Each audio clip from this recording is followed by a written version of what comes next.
Lucknow cantt news 24 में आपका स्वागत है। मैं हूं वीरेंद्र मिश्रा। हम दिखाते हैं खबर की सच्चाई। खबर की सच्चाई देखने के लिए देखते रहिए लखनऊ कैंट न्यूज 24। आज हम आपको ऐसे व्यक्ति से मिलाने चल रहे हैं जिसका नाम है अल्ताफ रजा भट्ट। यह व्यक्ति कोई आसमान से आया फरिश्ता नहीं है। यह हम आप जैसा एक व्यक्ति है जो समाज में पीड़ित पशु पक्षियों की सेवा में अपने जीवन को कर दिया है समर्पण। इस व्यक्ति के बारे में मुझे बहुत तो नहीं है पता, लेकिन मनुष्य होने के नाते मैं यह जरूर कहूंगा कि यह व्यक्ति जीव जंतु की सेवा कर रहा है। समाज में इससे नेक कार्य और क्या हो सकता है। आइए दिखाते हैं लखनऊ कैंट न्यूज 24 से हुई एक बातचीत। भाई साहब, क्या नाम है आपका?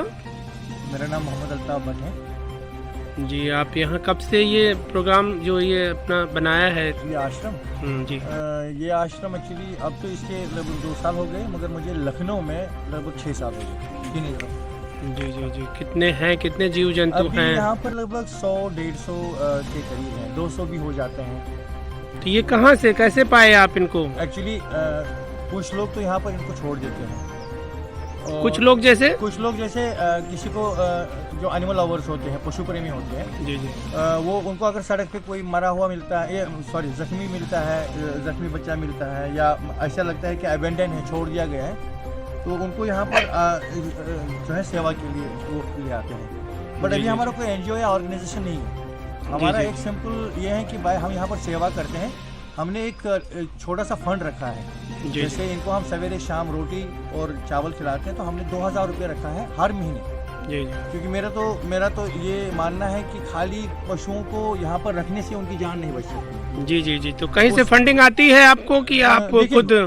कोई एनजीओ या ऑर्गेनाइजेशन होने की वजह से या किसी भी पॉलिटिकल पार्टी के साथ मेरा कोई अटैचमेंट नहीं है, उसकी वजह से न होने की वजह से मेरे कुछ चंद ही लोग हैं, दोस्त हैं, जो अल्ताफ भट्ट को मेरी वॉक की वजह से जानते हैं। आप जानते होंगे कि मैं देश का पहला व्यक्ति हूं जो 7500 किलोमीटर पैदल चले थे for piece, justice, human rights, for brotherhood, against terrorism, and specially I walked for animals. में एनिमल्स के लिए चला।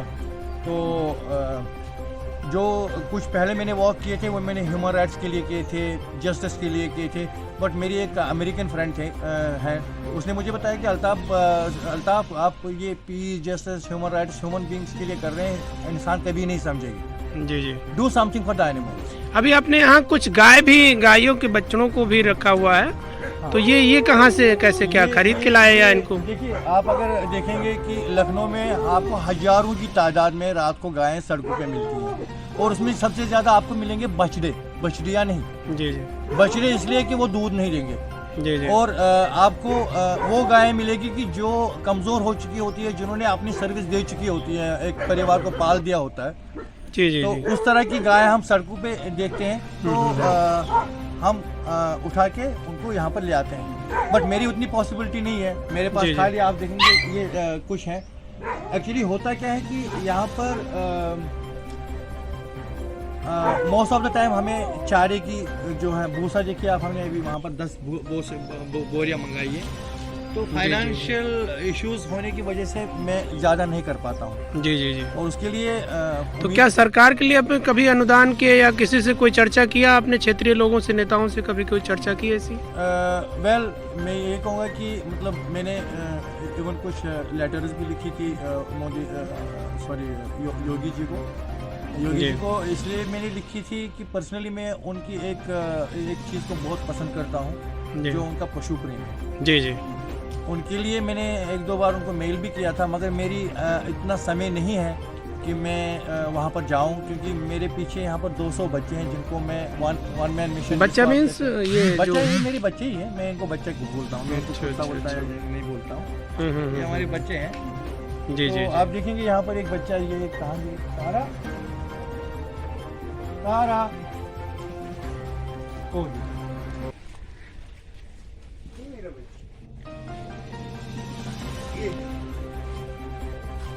एक्चुअली मेरे को याद आ गया, अभी कुछ दिन पहले मेरे को यहाँ पर एक अवार्ड फंक्शन में बुलाया गया था। तो मैं जब यहाँ से निकल गया बाइक पे, तो मैंने देखा सड़क के बीचों बीच इतना ही एक छोटा सा बच्चा। खैर, मैं उसको बचाने के लिए नहीं लाया यहाँ पर, क्योंकि मुझे पता था कि वो मर जाएगा इसलिए कि किसी ने उसको हिट एंड रन जो होती है और उसका ये पीछे वाला टोटली बाहर आ चुका था और उसकी सारी सिस्टम बाहर आ चुका था। मैंने खाली उसको इसलिए उठाया, मैं वापस आ गया, मैं अवार्ड फंक्शन में नहीं गया, मैं वापस सड़क से उसको उठा के इसलिए यहाँ पर लाया कि उसको एटलीस्ट, देखिए मैं ये मानता हूँ कि ये ज़रूरी नहीं है कि हमें इंसानों को ही दाह संस्कार करना चाहिए या इज्जत की मौत देनी चाहिए या इज्जत का एंडिंग देना चाहिए। मैं खाली उसको इसलिए उठाया के लिए आया कि मैं उसको यहाँ पर ब्रीड करूँ, ज़मीन के अंदर नमक डाल के उसको छोड़ दूँ। अब आप देखिए ये पैरालाइज्ड बच्चा है, अगर ये सड़क पे होता तो आपको लगता है कि इसकी जीवन अभी होता। खैर इसको तो जीवन दान मिला है, ऊपर वाला बहाने बनाता है। मैं इसीलिए कहता हूँ कि ये मेरी फैमिली है क्योंकि ये मेरे लिए बहाना बन चुके हैं और मैं इनके लिए बहाना बन चुका हूँ। जी जी जी। अभी क्या चाहते हैं आप, अभी सरकार से क्या चाहते हैं? बस हम यही चाहते हैं, देखिए सरकार से मेरी एक ही निवेदन है कि हम लोगों की तरह ये जो सड़कों पे स्ट्रीट जानवर पशु हैं, स्पेशली मैं बात बताऊंगा दो चीज़ों की, एक तो कुत्ते हैं और दूसरे गाय हैं जी। मैं सिर्फ एक कुत्तों के लिए मेरा एक क्या कहते हैं आप उसको, सजेशन का हिंदी में क्या कहते हैं आप, प्रस्ताव, सलाह। हाँ सलाह, मेरी एक सलाह है। अगर ये चीज़ हो जाएगी तो मैं ये कहूँगा कि हकीकत में एक बहुत बड़ी चेंज हो सकती है और मैं स्पेशली उम्मीद रखता हूँ योगी जी से कि वो इस बात पे ज़रूर गौर करेंगे, क्योंकि देखिए उनको एडवाइस ही चाहिए। ज़रूरी नहीं है कि मेरे दिमाग में सब कुछ है, वो बदलना चाहते हैं मगर उनको बदलाव के लिए लोग चाहिए कि जो उनको उन तक बात पहुंचाए कि हमें किस चीज़ में बदलाव। बहुत सारी चीज़ें बदल रही है। मैंने आपको पहले भी बताया कि मैं एक पॉजिटिव सोच रखता हूं और पॉजिटिव चीज़ों को काउंट करता हूं। गलतियां कहाँ पर नहीं होती, उनको सुधारना होता है। तो अभी क्या है सलाह आपकी? अभी क्या? मेरी यही सलाह है कि जिस तरह गायों के लिए एक फंड रखा गया है 2000 या 1200 समथिंग, मैं चाहता हूं कि अगर इन बच्चों के लिए, इन डॉग्स के लिए उसी तरह से एक छोटा सा फंड आम लोगों को दिया जाए। मुझे यकीन है क्योंकि सबसे बड़ी समस्या इस वक्त है फाइनेंस की, लोगों के पास फाइनेंस की प्रॉब्लम्स है। तो अगर उनको एक छोटा सा फंड गाय की तरह दिया जाएगा ताकि इनका अनाज, क्योंकि लोग चाहते हैं रखना, मैं भी चाहता हूँ कि मैं और रखूँ, अगर मुझे एक थोड़ा सा उसी तरीके का एक फंड मिलेगा, एक जानवर के ऊपर एक पेपर मिले, उसके एक उम्र के हिसाब से गवर्नमेंट की तरफ से जिस तरह स्कूल के बच्चों को खाना मिलता है स्कूलों में, उसी तरह से इनका भी पूरा हक बनता है, क्योंकि तो इनके अंदर भी जान है, इनको भी जीने का मतलब पूरा हक है। तो आपका कहना है कि मतलब कुछ फंडिंग ऐसी हो जो जीव जंतुओं के लिए जो उनकी सुरक्षा करे, उनको जीव जंतु की फंडिंग होनी। याद यहाँ पर आ रही है महात्मा फादर ऑफ द नेशन की बात। उन्होंने क्या एक छोटी बात लिखी थी मगर उसमें बहुत बड़ा मतलब है। उन्होंने लिखा था कि अगर आपको देश की तरक्की का देखना है कि देश कितना तरक्की पे है, तो उसके लिए सबसे पहले वहाँ के जानवरों की हालत देखो। अगर उस देश के जानवर सुरक्षित हैं तो समझ लो कि देश कामयाब है। और जहाँ पर जानवरों की